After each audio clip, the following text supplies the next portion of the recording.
Hi friends, welcome to my channel. ಈ ರೀತಿ ಇರುವ ಫೋಟೋವನ್ನ ಈ ರೀತಿಯಾಗಿ ಸಿಂಪಲ್ ಆಗಿ ಎಡಿಟ್ ಮಾಡ್ಬೋದು. ಹೌದು ಫ್ರೆಂಡ್ಸ್, ಈ ರೀತಿ ಇರೋ ಫೋಟೋಗಳು ತುಂಬಾ ವೈರಲ್ ಆಗ್ತಾ ಇವೆ. ಈ ರೀತಿ ಫೋಟೋನ ಯಾವ ತರ ಎಡಿಟ್ ಮಾಡೋದಂತ ಕಂಪ್ಲೀಟ್ ಆಗಿ ತಿಳಿಸ್ಕೊಡ್ತಾ ಹೋಗ್ತೀನಿ. ಅದರಿಂದ ವಿಡಿಯೋನ ಕೊನೆವರೆಗೂ ಬನ್ನಿ ಗೈಸ್, ವಿಡಿಯೋನ ಸ್ಟಾರ್ಟ್ ಮಾಡೋಣ. ಮೊದಲೇದಾಗಿ ಫ್ರೆಂಡ್ಸ್, ನೀವು ಆ ಥರ ಫೋಟೋನ ಕ್ರಿಯೇಟ್ ಮಾಡಬೇಕಂತಂದರೆ ಗೂಗಲ್ ಕ್ರೋಮ್ನ ಓಪನ್ ಮಾಡಬೇಕು. ಓಪನ್ ಮಾಡಿ ಜೆಮಿನಿ ಎನ ಸರ್ಚ್ ಮಾಡಬೇಕು. ಇವಾಗ ನೀವು ಗೂಗಲ್ ಕ್ರೋಮ್ನ ಓಪನ್ ಮಾಡ್ಕೊಳ್ಳಿ. ಓಪನ್ ಮಾಡ್ಕೊಂಡ ತಕ್ಷಣ ಇಲ್ಲಿ ಜೆಮಿನಿ ಎ ಅಂತ ಸರ್ಚ್ ಮಾಡಿ. ಇಲ್ಲಿ ಬಂತು, ಅದ್ರ ಮೇಲೆ ಕ್ಲಿಕ್ ಮಾಡಿ. ಜೆಮಿನಿ ಎನ ಸರ್ಚ್ ಮಾಡಿದ ಮೇಲೆ ಜೆಮಿನಿ ಎ ವೆಬ್ಸೈಟ್ ಬರುತ್ತೆ. ಅದ್ರ ಮೇಲೆ ನೀವು ಕ್ಲಿಕ್ ಮಾಡಬೇಕಾಗುತ್ತೆ. ಅದ್ರ ಮೇಲೆ ನೀವು ಕ್ಲಿಕ್ ಮಾಡಿ. ಕ್ಲಿಕ್ ಮಾಡಿದ ಮೇಲೆ ಈ ಥರ ನಿಮಗೆ ಓಪನ್ ಆಗುತ್ತೆ. ಇಲ್ಲಿ ನೀವು ಪ್ರಾಂಪ್ಟ್ ಮತ್ತು ಇಮೇಜ್ನ ಹಾಕಿ ಜನ್ರೇಟ್ ಮಾಡ್ಕೋಬೇಕು. ಇಲ್ಲಿ ಆಸ್ಕ್ ಜೆಮಿನಿ ಅಂತ ಕೇಳಿದೆ ಅಲ್ವಾ, ಅಲ್ಲಿ ನೀವು ಪ್ರಾಂಪ್ಟ್ನ ಕೊಡಬೇಕು. ನಾನು ಈ ವಿಡಿಯೋ ಡಿಸ್ಕ್ರಿಪ್ಷನಲ್ಲಿ ಪ್ರಾಂಪ್ಟ್ನ ಕೊಟ್ಟಿರ್ತೀನಿ. ನೀವು ಆ ಪ್ರಾಂಪ್ಟ್ನ ಯೂಸ್ ಮಾಡ್ಬೋದು.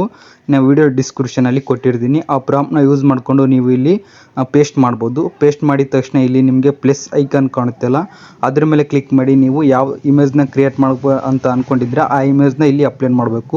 ಇಲ್ಲಿ ನಾನು ಅಪ್ಲೋಡ್ ಮಾಡ್ತಿದ್ದೀನಿ ಆ ಇಮೇಜ್ನ. ಇಲ್ಲಿ ನೀವು ಗ್ಯಾಲರಿಗೆ ಹೋಗಿಬಿಟ್ಟು ನೀವು ಇಮೇಜ್ನ ಅಪ್ಲೋಡ್ ಮಾಡಬೇಕಾಗುತ್ತೆ. ನಾನು ಇವಾಗ ಈ ಒಂದು ಇಮೇಜ್ನ ಅಪ್ಲೋಡ್ ಮಾಡ್ತಿದ್ದೀನಿ. ಕ್ರಿಯೇಟ್ ಮಾಡುವ ಇಮೇಜ್ನ ಈಗ ಅಪ್ಲೋಡ್ ಮಾಡಿದೆ. ಅಪ್ಲೋಡ್ ಮಾಡಿದ ತಕ್ಷಣ ಇಲ್ಲಿ ಜೆಮಿನಿಯಾಗಿ ಇಲ್ಲಿ ಸೆಂಡ್ ಆಪ್ಷನ್ ಇದೆ, ಅದ್ರ ಮೇಲೆ ಕ್ಲಿಕ್ ಮಾಡಿ. ಇದು ಫೋಟೋನ ಅಪ್ಲೋಡ್ ಮಾಡಿದ್ಮೇಲೆ ಸೆಂಡ್ ಮಾಡಿ. ಜೆಮಿನಿಯಾಗೆ ಸೆಂಡ್ ಮಾಡಿದ ಮೇಲೆ ಒಂದು 2 ಇಲ್ಲ 3 ಸೆಕೆಂಡಲ್ಲಿ ನಿಮ್ಮ ಫೋಟೋ ಏನಿದೆ ಅದನ್ನು ಜನ್ರೇಟ್ ಮಾಡಿ ಕೊಡುತ್ತೆ. ಸ್ವಲ್ಪ ವೆಯ್ಟ್ ಮಾಡಬೇಕು. ವೆಯ್ಟ್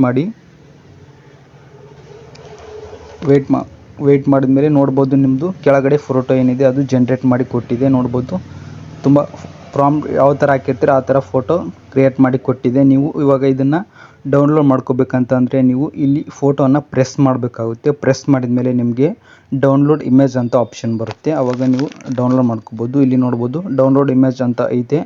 ಇಲ್ಲಿ ನೀವು ಡೌನ್ಲೋಡ್ ಇಮೇಜ್ ಮೇಲೆ ಕ್ಲಿಕ್ ಮಾಡಿದರೆ ನಿಮ್ಮ ಇಮೇಜ್ ಏನಿದೆ ಅದು ಸೀದಾ ನಿಮ್ಮ ಗ್ಯಾಲರಿಯಲ್ಲಿ ಸೇವ್ ಆಗುತ್ತೆ. ಈ ಥರ ನೀವು ಈ ಒಂದು ಪ್ರಾಂಪ್ಟ್ನ ಯೂಸ್ ಮಾಡಿ ಜೆಮಿನಿ ಆ್ಯಪಲ್ಲಿ ಈ ಫೋಟೋನ ಈ ಥರ ನೀವು ಕ್ರಿಯೇಟ್ ಮಾಡ್ಕೋಬೋದು ಫ್ರೆಂಡ್ಸ್. ನೋಡ್ಬೋದು ಅಲ್ಲ ಫ್ರೆಂಡ್ಸ್, ಯಾವ ಥರ ಫೋಟೋನ ಕ್ರಿಯೇಟ್ ಮಾಡ್ಬೋದು ಅನ್ನೋದು. ವಿಡಿಯೋ ಏನಾದರೂ ಇಷ್ಟ ಆದರೆ ಲೈಕ್